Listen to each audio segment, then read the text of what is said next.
Hey Warriors, how you doing?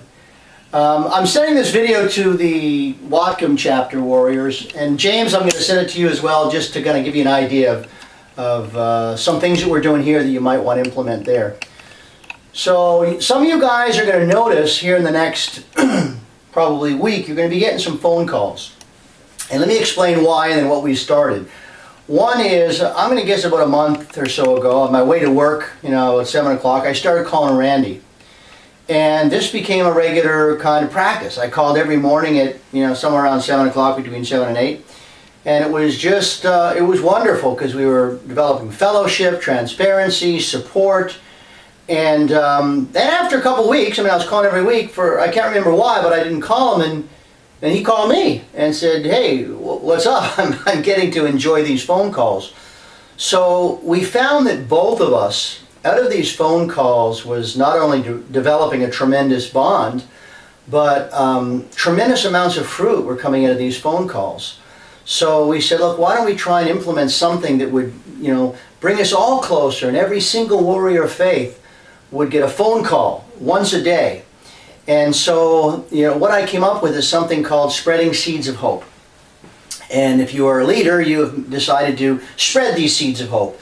So in this chapter so far, we've got myself and Randy and Trevor and Anthony, which are kind of leaders or people that have decided to be part of spreading these seeds of hope.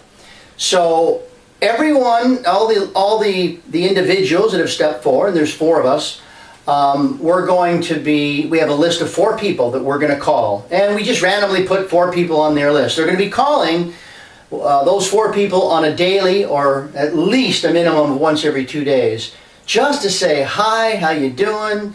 How's life treating you? You need a prayer?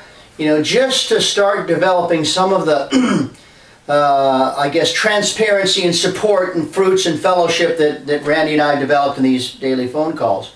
So kind of expect them to come, and we probably could use one more person would want to step in the forefront, so please email me if you'd like to be one of those individuals. And your responsibility is simply to call 4 people. And the 4 people that are being called, all their responsibility is for whatever reason that leader does not call for a couple of days, one of those 4 people, if not all of them, are going to call and say, hey, what's up, brother? I haven't received that phone call. And I can promise you one thing, that after a couple of weeks, you're going to enjoy those phone calls. You're only going to get one phone call, and it's from that individual that wanted to be someone that was spreading seeds of hope and support and fellowship and transparency. So you're going to get a phone call once a day from somebody. And all your responsibility is, if you don't hear from this individual in a couple of days, pick up the phone and say, what's the matter, brother? What's the matter, sister? Something going on? Is there a reason why you haven't called me? And I guarantee you're going to get to love and enjoy these daily phone calls. So expect over the next week to start getting a phone call from somebody that wants to start developing this fellowship. And hopefully it'll bring us all as a chapter tighter, closer, more transparent, and in much closer fellowship with each other. Anyway, I love you all, and I hope this thing is as fruitful for you as it has been for Randy and myself. Talk to you later.